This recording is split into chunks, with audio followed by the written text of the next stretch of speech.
ఇలా టేస్టీ తోటకూర పుల్లకూరని ఎలా రెడీ చేసుకోవాలి ఏంటనేది మన వీడియో ప్రాసెస్లో చూద్దామండి. వేడి రైస్తోని ఈ తోటకూర పుల్లుగానే వేసుకొని తిన్నారనుకోండి, చాలా బాగా తినేస్తారనమాట. అంత బాగుంటుంది. చూడండి, ఇంత టేస్టీగా మన తోటకూర పుల్లకూర ఎలా రెడీ చేసుకోవాలి ఏంటనేది మన వీడియో ప్రాసెస్లో నేను పూర్తి వివరం అంతా చూపించానండి. చూద్దాం రండి. హాయ్, హలో, సౌజన్య సలిదిమన్ ఛానల్కి స్వాగతం అండి. ఈరోజు నేను తోటకూర పుల్లకూర తయారు చేస్తున్నాను అనమాట. ఇది చాలా బాగుంటుంది. ఇది ఎలా తయారు చేసుకోవాలి ఏంటనేది మన వీడియో ప్రాసెస్లో చూద్దామండి. తోటకూరని ఇలాగ శుభ్రంగా నేను 3 times కడిగేసి పక్కన పెట్టుకున్నానండి. సన్నగా కట్ చేసి ఇలాగా తోటకూర అంతటిని కడిగేసి శుభ్రంగా పక్కన పెట్టేసుకున్నానండి. ఇప్పుడు మనము ప్రాసెస్లోకి వెళ్దాం రండి. నేనైతే ఇలాగ కుక్కర్ని తీసుకున్నానండి. కుక్కర్లో ఈ తోటకూర మనం కడిగి పెట్టుకున్నాం కదా, ఈ తోటకూర అంతటిని అందులో వేసేసుకుందాము. ఇలాగ వేసేసుకొని నెక్స్ట్ ఏమేమి వేయాలని చూపిస్తాను. నేను ఇంకా స్టవ్ ఆన్ చేయలేదు, ఒట్టిగా పెట్టాను స్టవ్ మీద. తోటకూరని అయితే శుభ్రంగా కడుక్కోవాలండి. చాలా ఇసుక అవి ఉంటాయి, నీట్గా కడుక్కోవాలి. మందులు వేసి పెంచినవి అవి ఉంటాయి. మనకి అన్నీ అవైలబుల్గా దొరకవు కదండి తోటల్లో పండిన ఆకుకూర అనేది. కాబట్టి మనం శుభ్రంగా కడుక్కోవాలి ఆకుకూరని.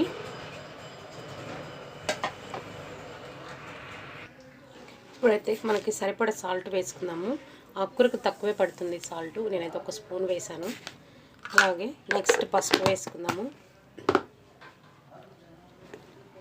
పసుపు కూడా మీ కలర్ ఇది వేసేసుకోండి. పసుపు మంచిగానే వేసుకోండి, బాగానే ఉంటుంది. నెక్స్ట్ వచ్చేసి ఒక 3 పెద్ద సైజు టమాటాలను వేసుకున్నానండి. 3 పెద్ద సైజు టమాటాలను కూడా కట్ చేసి వేసుకోవాలి. అదేవిధంగా పచ్చిమిర్చి అండి. పచ్చిమిర్చి ఒక 6 పచ్చిమిర్చిని ఇలాగ సన్నగా కట్ చేసి వేసాను. నెక్స్ట్ కొంచెం అంత కారం వేసుకుందాము. పచ్చిమిర్చి ఘాటును బట్టి కారం అడ్జస్ట్ చేసుకోండి. కారం వేస్తే బాగుంటుంది.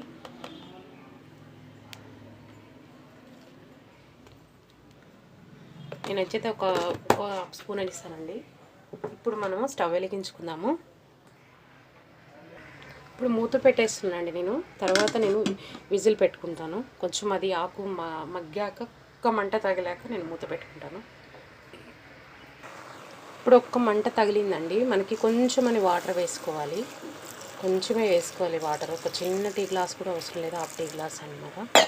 ఆకుకూరల నుంచి వాటర్ వస్తాయి కాబట్టి అవసరం లేదు ఎక్కువగా వాటర్ వేసుకోవడము. ఎందుకంటే అడుగు అంటుకోకుండా, మనం కుక్కర్ విజిల్ పెట్టేస్తాం కదా, అప్పుడు అడుగు అంటుకోకుండా వేసేసుకోండి.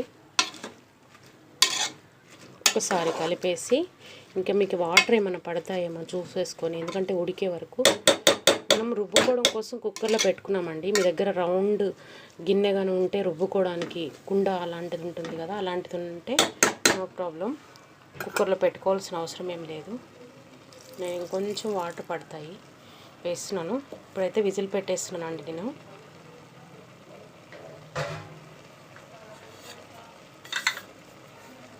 విజిల్ పెట్టేస్తున్నాను. ఒక 2 విజిల్స్ రానేసి సరిపోతుంది.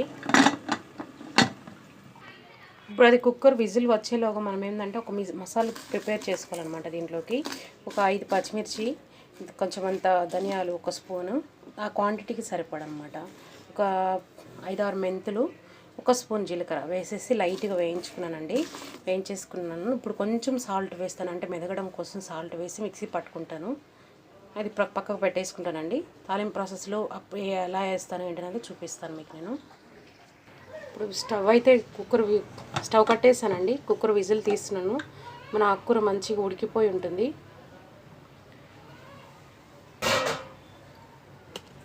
మన ఆకుకూర చూడండి ఎంత బాగా ఉడికిపోయిందో.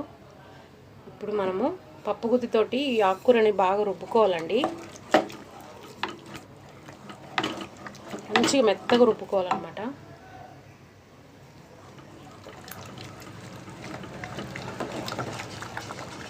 ఇలా మెత్తగా రుబ్బుకోవాలి. ఇంకా బాగా మెత్తగా రుబ్బి చూపిస్తానండి నేను మీకు.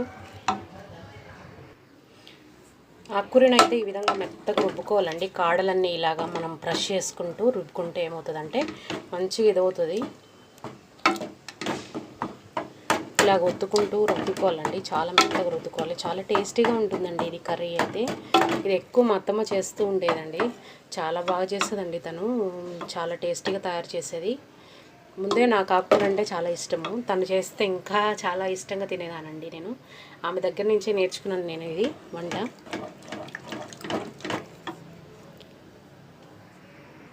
ఇది రుబ్బేసి పక్కన పెట్టుకున్నానండి. తాలింపు కోసం నేను ఒక కడాయి తీసుకొని అందులో నూనె వేసుకున్నాను. నూనె వేసేసుకొని నూనె వేడెక్కాక ఆవాలు జీలకర్ర వేసుకోవాలండి. అలాగే కొంచెం పచ్చెనగపప్పు ఎక్కువగా వేసుకోవాలండి, దీంట్లోకి బాగుంటుంది. ఇప్పుడు మనం వెల్లుల్లి ప్లస్ ఎండుమిరపకాయలండి,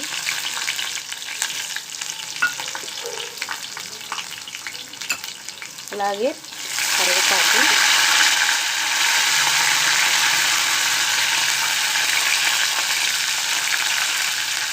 అలాగే 2 పెద్ద సైజు ఉల్లిగడ్డలండి,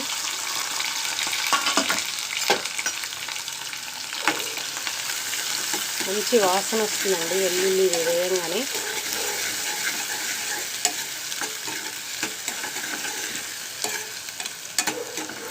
ఇప్పుడు కొంచెం సాల్ట్ కూడా వేసుకున్నాము. ఆల్రెడీ మనం ఆకుకూరలో వేసి ఉన్నాము, కాకపోతే చూసి వేసుకోండి. జస్ట్ నేను మసాలాలో కూడా వేసాను అనమాట. జస్ట్ ఉల్లిపాయ వేగడం కోసమే వేస్తున్నాను. మనం మసాలా ప్రిపేర్ చేసుకున్నాం కదా, ఎండుమిరపకాయలు, ధనియాలు, జీలకర్ర, మెంతులు వేయించేసి దాంట్లో కూడా చిటికెడు వేసాను, అది మెదగడం కోసం. ఉల్లిపాయతోనే ఎక్కువ బాగుంటుందండి ఇది. ఉల్లిపాయలు సన్నగా కట్ చేసి ఒక 2-3 ఉల్లిగడ్డలు వేసుకోవాలన్నమాట. క్వాంటిటీకి చూసుకొని వేసుకోవాలి. ఉల్లిగడ్డతోనే ఎక్కువ మంచిగా ఉంటుందండి ఇది. చాలా మంచిదండి తోటకూర మనకి హెల్త్కి. మనకి జుట్టు ఊడకుండా సహాయపడుతుంది. ప్లస్ మనకి ఆరోగ్యానికి తోటకూర బెనిఫిట్స్ గురించి కూడా ఒక వీడియో చేశాను. తోటకూర రెసిపీస్ కూడా నా ఛానల్లో ఉన్నాయండి, చూడండి మీరు. ఒక 2-3 వీడియో చేశాను. మనము కొంచెం అంత చింతపండు, ఒక చిన్న సైజు నిమ్మపండు అంత చింతపండుని ముందుగానే పెట్టుకున్నాను నేను. అది కూడా నేను చూపిస్తాను మీకు ఎంత క్వాంటిటీ ఏంటనేది. ఇప్పుడు ఇంత సైజు తీసుకున్నానండి. తీసేసుకొని పెట్టేసుకుని ఉంచుకున్నాను. ఇది కూడా కలిపేసి ఆ తోటకూరలో వేసి రుబ్బేసుకుంటానండి.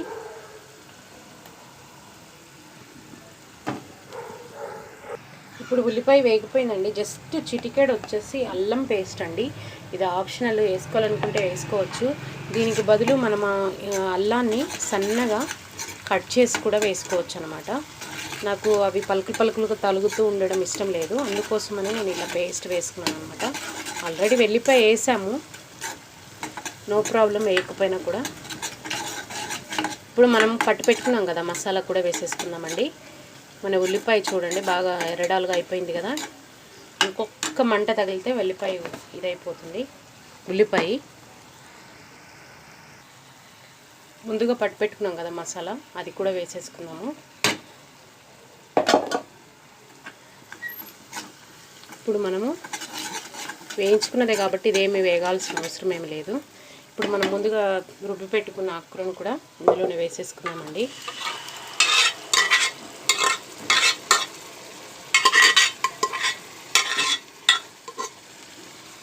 చూడండి ఎంత కలర్ఫుల్గా, ఎంత బాగా రెడీ అయిపోయిందో.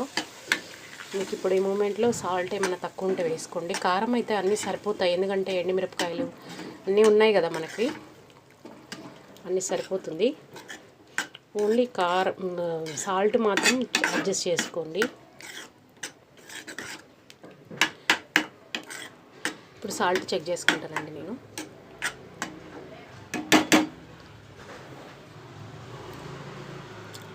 సాల్ట్ అయితే కొంచెం పడుతుందండి.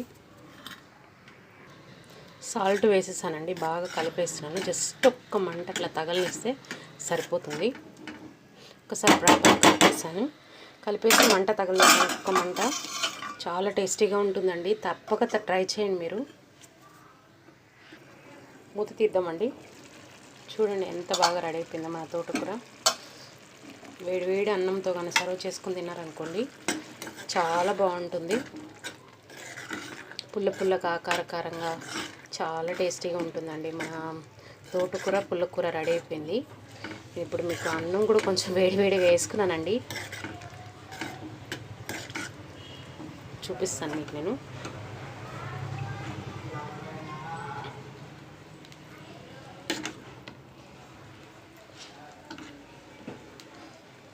చాలా బాగుంటుందండి. ఇలాగ అన్నం కొంచెం పెట్టుకున్నాను నేను. చాలా బాగుంటుంది అసలు. ఇదైతే నాకు ఆకుకూర చాలా ఇలా పుల్లకూర చేసుకొని తినడం అంటే చాలా ఇష్టం అండి. చాలా వేడిగా ఉంది రైస్. అంతే అండి ఈరోజు వీడియో. ఈ వీడియో కానీ మీకు నచ్చినట్లయితే లైక్ చేయండి, షేర్ చేయండి అండి. నా ఛానల్కి సపోర్ట్ చేయండి. మరిన్ని వీడియోలతో మీ ముందుకు వస్తానండి. Thank you for watching.